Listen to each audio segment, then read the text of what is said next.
welcome back to Friday Talks. I'm Adeline. And I'm Adeline Cherish, and we'll be your host for today's talk. In this episode, we have a special guest. Introducing Randy. Hi, Randy. Hi everyone. So, Randy, how's your week been? My week's been okay. This week I've been trying to keep up with the materials with my friends. That's it. Okay, so before we start this episode, we're going to play a game. It's called Never Have I Ever. So, you'll be given a few questions, and you can answer them by showing I have or I have never using the paper given to you. Oh, okay. Okay, let's start. The first question, never have I ever fallen asleep in public. I have. Oh, wow. Yeah. So I think most of us have experienced it.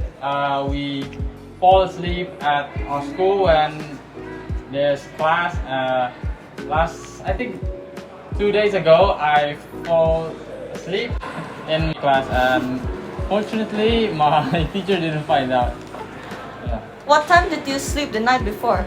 I sleep quite late because I kind of watch a movie, so I think 12 o'clock. Yeah. Okay, moving on to the next question. Never have I ever prank called someone. I have. Okay. Okay, yeah. So it's not like a pizza delivery guy or something like that, but I just prank called my friend and acting as if I was the other friend and just mess with them. Yeah. Okay. Next question. Never have I ever met a celebrity. I have. Oh, wow. Who is it? The name is Cheryl Shenafia, if I'm not mistaken. Yeah. I met her at junior high school when there was an event at my previous school called PSS. I met her. She gave a concert. She performed, and her voice is just wonderful, and I love to meet her. Yeah, that must be nice. Number 4. Never have I ever been awake 24 straight hours or more. No, I would never. Yeah. I would never. How about you? I would never too. Yeah, me neither. I don't think I could do I it. don't have the energy to do that. Okay, last question for today. Never have I ever lied to get out with my friends. Ooh. Ooh. I have. Yeah, I think most of us have to do it because every time we go out, we can't really tell how long are we gonna spend. So one day I was out with my friends. I didn't quite tell my parents at what time I will get back home. So at that time it was 9 p.m. and I was still out with my friends. And I just say, okay, I'll be back in a few minutes. But later, I just got home at 10. Wow. Yeah, so my parents were literally sitting at the living room, just staring at the door and just looking at me like, okay, where have you been, like that. And I know that I messed up, and I know I should not do it again. Okay. Well, I also have a confession to make because I've definitely lied that as well. It was a long time ago though. It was like before COVID, and I was pretty busy. And my friends asked me to hang out, and since I was tired, I felt a little lazy, and I just told them that, my parents didn't let me, and maybe next time, looking back, I definitely regretted doing it because now I don't get to see my friends often, so that kind of sucks. Yeah, speaking of COVID, has it really been 2 years since the pandemic hit? Isn't it crazy how fast the time has changed? Yeah, I think yesterday I just felt like I was in junior high school trying to study and work my way through to high school, and now I'm at 12th grade and we're gonna face UTBK soon, right? Yes, time flies too fast. Yeah. But time isn't the only thing that has changed because our lifestyle, motivation, our hobbies, these past 2 years have been pretty crazy, and nothing is really permanent. That's true. I guess sometimes change can feel very scary, but we've all overcome change. So while we're here, let's talk about us dealing with change? Change. I think my biggest change was from me going from 10th grade to 11th, because at 10th grade I was like just trying to fit in with my friends. Just got into high school. From junior high school, at junior high school I didn't really think much about my grade, and at grade 10 I was super lazy because it was online at the pandemic, and it's kind of hard.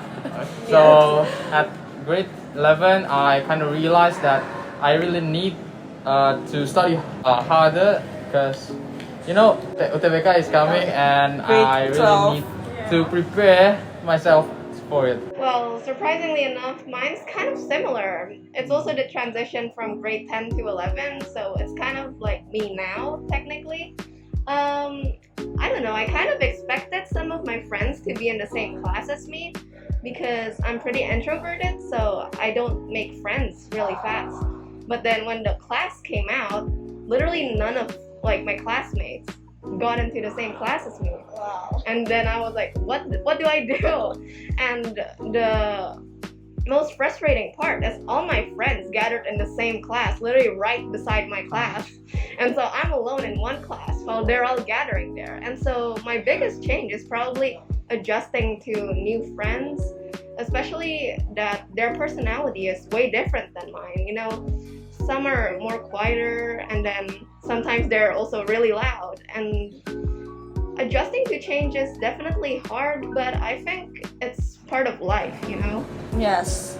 Are you guys afraid of change? First, yeah. I mean, at the first one, I'm kind of afraid, because what if I don't fit in like that? For example, when I came into high school, I am from outside of Penabur, so I kind of tried like, should I do this? Should I do this or do that? Because I don't want to seem like I'm the only one doing it, and just trying to fit in with the others like that. But I think change is not that bad, because without changing, you need to adapt to the world we live in right now. Yes, we have to remember, to us or to our viewers, we cannot avoid change. If you continue avoid, you will be afraid of change for the rest of your life, and that's not good. It's really scary. So, since you said you moved school before, how did you overcome that change?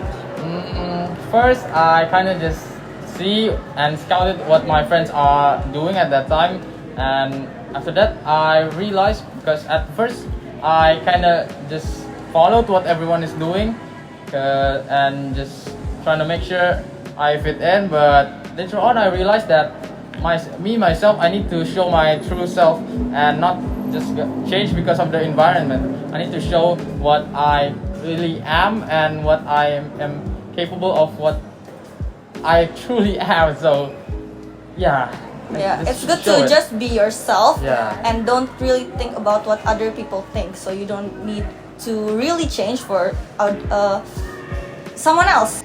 Yeah, it's almost kind of ironic that you don't need to change yourself to adjust to change. Yes. So, I don't know, just be yourself, and change comes naturally, and I think sometimes the solution also comes naturally with time. So, I think that's a good tip.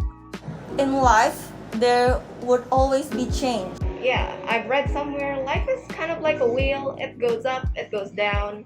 Nothing's really permanent in life, and so all you gotta do is keep going.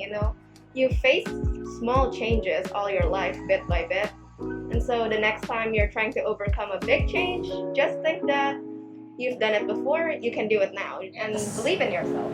I totally agree with that. And change is not always bad. Sometimes good things come from change. Okay, so have you guys ever experienced change in a good way? For me, well, I guess when the pandemic hits, it kind of sucked. Let's be real. But to be honest, I guess my lifestyle was kind of fixed during the pandemic. Usually, when I go home after school, I'll just lay down on my laptop, watch some movies. But since the pandemic, I tried home workouts, I tried cooking more. So if anything, it kind of changed my lifestyle for the better. How about you? I think when we're trying to have an offline school. School? Yeah, Like- offline school when we're trying to get to school, because when I'm online, I really Pay attention. pay attention to what my teacher is saying, and I think changing to an online to offline thing is a good change.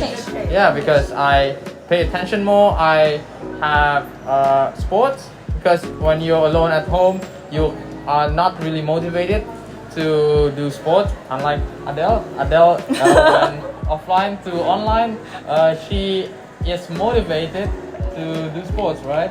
But for me, I think people around me, my friends, encourage me to do sport and live a healthy life. I am quite similar with Adele. Offline from online, I feel at the beginning it sucks, but when I get to go through it, I can do a lot of things. I can grow from the change. So we cannot let our negative thoughts from just one situation. We have to look from many perspectives. So, in conclusion, sometimes the greatest fear associated with change is the fear of failure. So, we can start seeing failure as more of a positive thing. Yes, and you have to transform your negative thoughts into positive self-talk and affirmation, and you have to believe in yourself that you can get through it. Yeah, change your negative thoughts into a positive, and make it a self-reminder that you are capable of going through it. Because when you have negative thoughts and you have negative experience and you have got through it, so when the next challenge is coming, you know that you have overcome it and you are motivated and is able to go through it. Yes, That's a very good conclusion. Yeah. Okay, then, thank you so much, Rendy, for being here today. It's been such a pleasure talking with you. Such a pleasure of mine. And also to all viewers watching, we wish you guys a happy Friday, have a good weekend, and we'll see you guys in the next episode of Friday Talks. Thank you everyone. Bye. Thank you.